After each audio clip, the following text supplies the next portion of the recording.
دیکھیے دجال اکبر کے بارے میں جو احادیث ہیں، ایک بات تو یہ کہ وہ کانا ہوگا ایک آنکھ سے، اس کے ماتھے پر لکھا ہوا ہوگا کافارا، ہر مومن پڑھ لے گا چاہے پڑھا لکھا ہو یا نہ ہو، وہ خدائی کا دعویٰ کرے گا، اور اس کی قوتیں کتنی ہوں گی ذرا نوٹ کیجئے، لا تزع قریۃ الا حبطھا فی 40 لیلۃ، مسلم شریف کی روایت ہے، پوری دنیا میں ایک ایک بستی کے اندر وہ گھوم جائے گا صرف 40 دنوں میں۔ کیسی سواری اس کے پاس ہوگی، کیسی صورت والی سواری ہوگی، اب تو کچھ اندازہ ہے نا۔ آخر ہماری فضا میں ظاہر بات ہے ہمارے ہوائی جہاز 24 گھنٹے میں گزر سکتے ہیں مشرق سے مغرب تک۔ نمبر 2، اس کے 2 کانوں کے مابین 80 گز کا یا 80 ہاتھ کا فاصلہ ہوگا۔ اس کے گدھے کی ماں بین حافر ہمارے ہی حافر آخر مسیرت یومین و لیلۃ، اس کے گدھے کی ایک قدم اور دوسرے قدم کے درمیان ایک دن رات کے سفر کی مسافت ہوگی۔ اب ظاہر بات ہے اس کا گدھا کون ہے آج؟ ہوائی جہاز۔ ینادی بصوت لہ یسمع ما بین الخافقین، کنز العمال میں بھی ہے، مسند احمد بھی حدیث ہے، وہ آواز دے گا ایک ایسی آواز سے جس سے مشرق اور مغرب کے درمیان سب لوگ سنیں گے۔ ہو گیا کہ نہیں؟ بش کی تقریر سب سنتے کہ نہیں؟ سخرت لہ انہار الارض واعصارها یامر السماء فتمطر والارض فتنبت، اس کے لیے تمام دریا اور پوری زمین مسخر کر دی جائے گی۔ وہ جب حکم دے گا آسمان کو بارش برسائے گا، مادر ذات انجھ اکمہا اس کو ٹھیک کرے گا، کوڑی کو ٹھیک کرے گا۔ یہ حضرت عیسیٰ والے معجزے ہیں۔ یحیی الموتیٰ، مردوں کو زندہ کرے۔ آج جو ہے کلوننگ اس جگہ تک پہنچ چکی ہے کہ آپ کے والد کی قبر سے لاش میں سے کوئی تھوڑا سا ٹکڑا نکال کر والد بنائے جا سکتے ہیں۔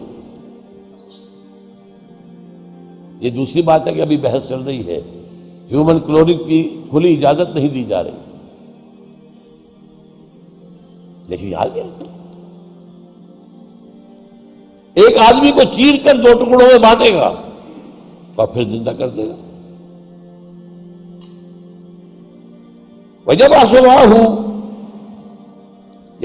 مَعَهُ الشَّيَاطِينَ عَلَى صُورَةِ مَنْ قَدْ مَاتَ مِنَ الْآبَاءِ وَالْأُمَّهَاتِ وَالْإِخْوَانِ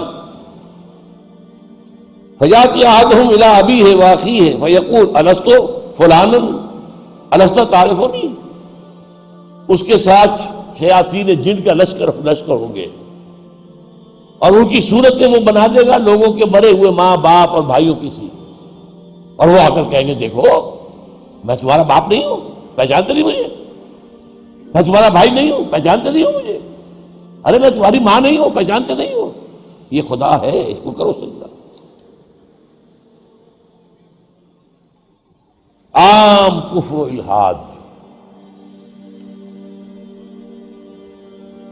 اور ایک بات جو سب سے اہم ہے جو آج شروع ہو چکی ہے اور میں تفصیل بیان کر چکا ہوں، کائرو کانفرنس اور بیجنگ کانفرنس اور بیجنگ +5 کانفرنس، اور وہ بھی یونائٹڈ نیشنز کے تحت،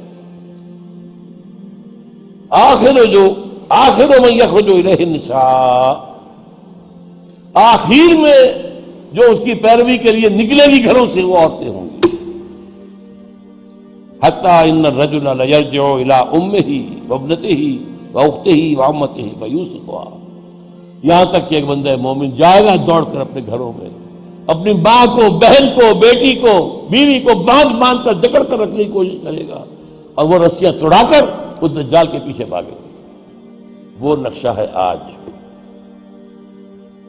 ایک حکم پر یہ شیطان مشرف جو ہے ہمارے ہاں 30% سیٹیں سب عورتوں کے لیے مقرر کر دی۔ بھائی امریکہ تک میں نہیں ہے، تو ان کی پیروی کر رہے ہو، وہاں بھی نہیں ہے یہ ہم ان سے بڑھ کر ان کے مقاصد کی تکمیل میں ان سے آگے جا رہے ہیں۔ اب دیکھتے دیکھتے ہماری بات کو دیکھ کر انڈیا کے اندر بھی آیا ہے کہ 30% سیٹیں سب کی جو ہے خاص کر دی جائے عورتوں کے لیے، وہاں وہ نہیں ہو پا رہا، جمہوری حکومت ہے، اختلافات ہو رہے ہیں، ابھی بحثیں چل رہی ہیں۔ اور یہاں کیا تھا، مشرف ایک حکم، اور کوئی نہیں بولا، کوئی مذہبی لیڈر نہیں بولا یہ کیا کر رہے ہو، کوئی سیاسی لیڈر نہیں بولا کیا کر رہے ہو۔ ان کی گھٹی میں سیاست پڑ چکی ہے۔ خطرہ یہ تھا کہ ہم نے اگر ایسی کوئی بات کی تو یہ الیکشن پوسٹ پون کر دے گا، اور الیکشن بڑا ہوا ان کا ایک عام طریقہ۔ بہرحال یہ دجالیت جو ہے، دجال اکبر، یہ آنا ہے۔ یہ ہوگا کون؟ اس میں احادیث کے اندر اختلاف ہے۔ ایک واقعہ یہ بھی ملتا ہے کہ حضور ہی کے زمانے میں یہودیوں میں ایک بچہ پیدا ہوا، ابن سیاد۔ وہ بڑا غیر معمولی قسم کی صلاحیتیں اس میں تھی، وہ اپنی پیٹھ کے پیچھے سے بھی دیکھتا تھا، وہ سوتا تھا تو اس کا دل نہیں سوتا تھا، وہ پوری طریقے سے اس کے حواس جو ہیں وہ بیدار رہتے تھے۔ تو حضور نے اس کے کچھ حالات وغیرہ کا باقاعدہ مشاہدہ کیا، یہ سوچتے ہوئے کہ شاید یہی دجال بن جائے۔ حضرت عمر نے کہا بھی کہ آپ مجھے حکم دیں میں اس کی گردن اڑا دوں۔ فرمایا نہیں، اگر تو یہ وہ ہے تو اسے قتل کریں گے عیسیٰ ابن مریم، تم قتل کرنے والے نہیں ہوں گے، اور اگر یہ وہ نہیں ہے تو خام خواہ ناحق خون کا جو ہے تمہارے اوپر الزام آتا ہے۔ پھر ایک صحابی رضی اللہ تعالی عنہ، تمیم داری، وہ عیسائی تھے، اسلام لائے تھے، وہ کسی بحری سفر پر گئے تو طوفان جو ہے ان کے جہاز کو لے کر ادھر ادھر کئی ایک مہینے تک، اس سے بھی زیادہ، موج ادھر لے گئی، پھر ادھر لے گئی، پھر ادھر لے گئی، حتیٰ کہ ایک جزیرے میں جا کے ان کا اترنا ہو گیا، وہاں کوئی نہیں تھا، غیر آباد۔ اندر کچھ گئے تو انہیں ایک عجیب سی مخلوق نظر آئی، جساسا، کہ نہ اس کا پتہ چلتا تھا منہ کدھر ہے دم کدھر ہے۔ اس نے کہا تم کیا کرنے آئے ہو؟ دیکھو فلاں صومعہ ہے، ذرا ادھر جاؤ، گھنا جنگل ہے، وہاں جو ہے ایک صومعہ ہے، چرچ ہے، اس میں ایک آدمی تمہارا انتظار کر رہا، جاؤ۔ وہاں گئے تو دیکھا کہ ایک بہت قوی ہے، بہت لمبا چوڑا، رسیوں میں اور چینز کے اندر جکڑا ہوا انسان، انسانی شکل، اور اس سے پھر مکالمہ ہوا، کچھ سوالات کیے، کیا بحیرہ گلیلی میں پانی ہے؟ کہاں جی ہے؟ اچھا، ایک وقت آئے گا کہ پانی نہیں رہے گا، حضرت عیسیٰ علیہ السلام کی آمد کے بعد جب یاجوج ماجوج آئیں گے تو یہ سارا پانی پی جائے گا، کوئی قطرہ نہیں بچے گا۔ اس طرح کئی سوالات کیے، اور پھر اس نے غالباً یہ کہا کہ میں دجال ہوں، مجھے ابھی اللہ نے گرفتار کیا ہوا ہے، پھر اب وقت آئے گا مجھے چھوڑے گا۔ ایک روایت یہ ہے، جب حضرت آئے تمیم داری تو حضور نے پھر اعلان عام کرایا، مسلمانوں کو جمع کرایا، اور انہیں یہ سارا تمیم داری کا واقعہ سنایا۔ ایک یہ بھی ہے۔ تو اب یہ کہ اس کے بارے میں یقین کے ساتھ فیصلہ کرنا کہ وہ کون ہوگا، میرا گمان یہ ہے کہ وہ وہی ہے جو ابھی اس صومعہ میں قید ہے، لیکن وہ کوئی جن ہے، انسان نہیں۔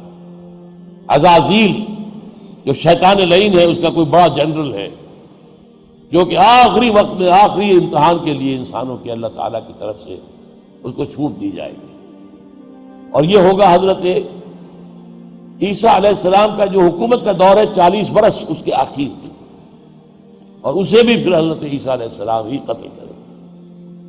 لیکن اس سے پہلے یہ ہے کہ اتنی بڑی ہوا چل چکی ہوگی کفر اور الحاد کی، اور جو ہے زوال آ چکا ہوگا، کہ پھر حضرت عیسیٰ کا انتقال ہونے کے بعد کچھ ہی عرصے کے بعد اللہ تعالیٰ ایک خاص ہوا بھیجے گا کہ جن کے دل میں بھی ایمان ہے ان کی جانیں بڑی آسانی سے، سہولت سے نکل جائیں گی۔ اب دنیا میں صرف کافر، فاسق، ملحد، مشرک، گناہگار لوگ رہ جائیں گے، ان پر قیامت کی ہولناک جو زلزلہ ہے، یا ایھا الناس اتقوا ربکم ان زلزلۃ الساعۃ شیء عظیم یوم ترونها تذہل کل مرضعۃ عما ارضعت وتضع کل ذات حمل حملها وَتَرَى النَّاسَ سُكَارَىٰ وَمَا هُم بِسُكَارَىٰ، یہ جو سختیاں ہیں یہ کفار پر آئیں گی، اہل ایمان پر نہیں آئیں گی۔ اب یہ ہے میرے اور آپ کے لیے انفرادی سطح پر تو فیصلہ کیجئے، ہم اپنے اندر سے دجال کو نکالیں۔ محبت اللہ سے، دنیا سے نہیں، طلب آخرت کی، دنیا کی نہیں، فکر روح کی، جسم کی بھی کرو لیکن اس کی اولاً کرو،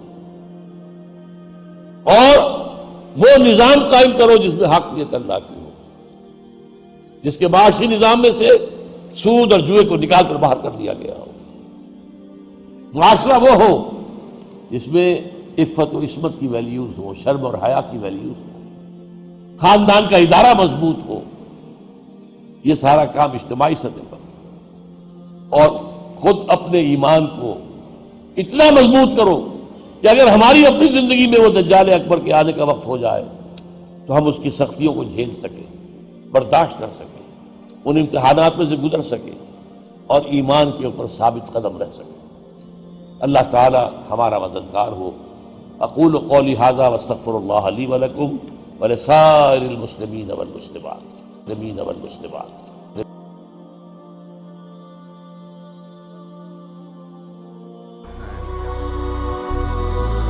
هي الحلقات تحفظني بآيات من القرآن، هي الحلقات تملأني بحب المصطفى العدنان، هي الحلقات تحفظني بآيات من القرآن، هي الحلقات تملأني بحب المصطفى العدنان، وأخلص